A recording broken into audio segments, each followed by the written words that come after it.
Okay, it's time to have the talk. Aging. I'll tell you what, whoever told us these golden years, there's nothing golden about it.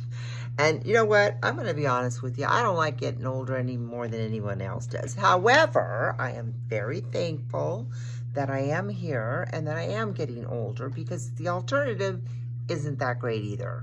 So, that being said, if we're going to live a lot longer, which is pretty much things that are coming about are starting to kind of make it that's probably going to be the case if we take care of ourselves and we have the desire to live longer. So if we're going to live longer, we want to look good and we want to feel good.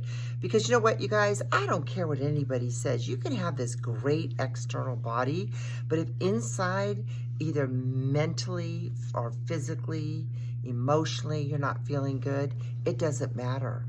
So it's important that we take care of the entire process, the entire ecosystem of the body, mind, body, and spirit. That didn't come about for that saying is important. So, and it's important to follow it as well. So, another thing that I want to talk about is that if we're going to live longer, how are we going to do that? And a lot of people look to maybe having surgeries to enhance their beauty. I'm referring to a facelift, or they get a neck lift, or they get whatever. Personally, I'm hoping that I can avoid that decision. I'm not interested in doing it at this point in my life. I do look for other things, as we talked about in other segments, about, taking care of, detoxing the body, etc. But, I do also things that will help me to look and feel better. And I think I mentioned I do red light therapy because it's really good for me. I like the way it not only helps my skin and my hair and but all over my entire body, but it also helps with your mental well-being. A lot of therapists, psychiatrists use red light therapy for people that feel depression or anxiety. It calms you down. So stress, let's talk about stress. Stress is probably the #1 killer. And when I say that, I mean that stress will eventually just tear apart your body. It's not a good thing, you guys. And we all go through stress. I mean, I am definitely not stress-free. I've been a single woman for over 30 years. I raised my 2 daughters. I did have, of course, their father was in that segment helping with that, but primarily it was my responsibility. And at the same time, I've always owned my own. I have 2 businesses that I've owned. One that I still own. The other one my daughter has taken over. But it's been a lot of work. I don't have anyone to fall back on. I don't have a second income coming in. I haven't had anybody there to, to hold me up in times that I'm like, oh my God, what am I going to do? How am I going to handle this? The COVID, they shut me down. I mean, literally, can you believe that? They shut me down. But anyway, they did, like a lot of other businesses. And so that meant 0 income. What was I going to do? The thoughts, the fear. But I'll tell you something. I did manage to get through all of that without allowing it to get a hold of me. And I'm going to tell you a little story, you guys. This is really important to pay attention to. So when people come into my place of work and they say they have cancer, 4-stage cancer, whatever. It could be breast cancer.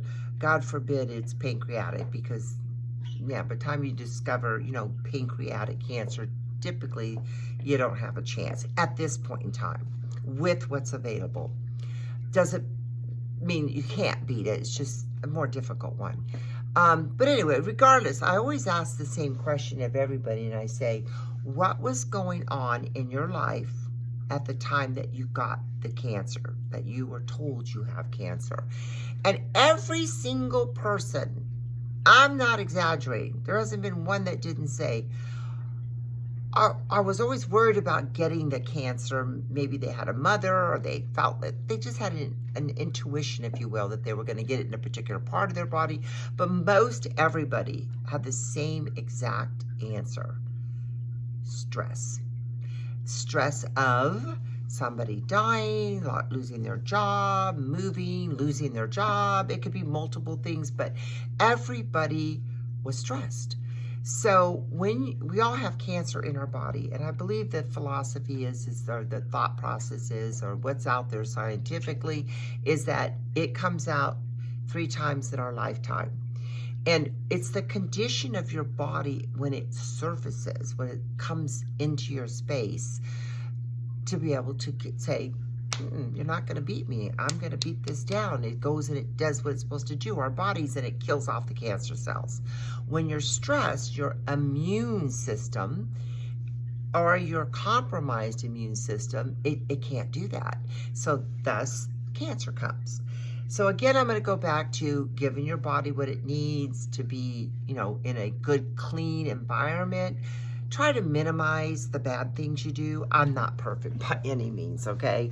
But I do minimize. I'm, instead of living, 50%, 50 bad, 50 good, or even, 70% bad, or 30% good. I try to keep a balance of 10% bad, 90% good. And that 10% bad that I do, I try to go make sure I get whatever that is. If I ate the wrong foods, or I went out and I had a few drinks, a few cocktails, I get it out. And by the way, on cocktails, I highly recommend that you drink mezcal tequila. It's very clean. You can add to it if you want some CBD drink or some lemon juice. But when you mix the sugar in it with it, and you guys are going to kill me, you're going to hate me, but I don't drink wine. I mean, I have in my lifetime, but I'm not a wine drinker. Wine is pure sugar. What does cancer love? It loves sugar. What does weight gain love? Sugar. So all of that stuff that you're putting in your body that has a lot of sugar, it is giving cancer cells, if you happen to have it, what it needs. It just feeds it, loves it. So think about that, you guys. All right, cut down on that sugar, eliminate the sugar. Monk fruit is a wonderful thing to use if you're not familiar. Try some monk fruit, that's what I use. I also take my Ota glucose, and I take my Ota Lose before every meal. Brings the glucose levels, works with the glucose levels. Anyway, bottom line is, you got to make sure that you take care of your body. Try to avoid things overindulging. Once in a while, like I said, I'm human. I go out and I overindulge like everybody else. Piece of chocolate cake, a piece of pie, or whatever. Just don't make it a regular habit.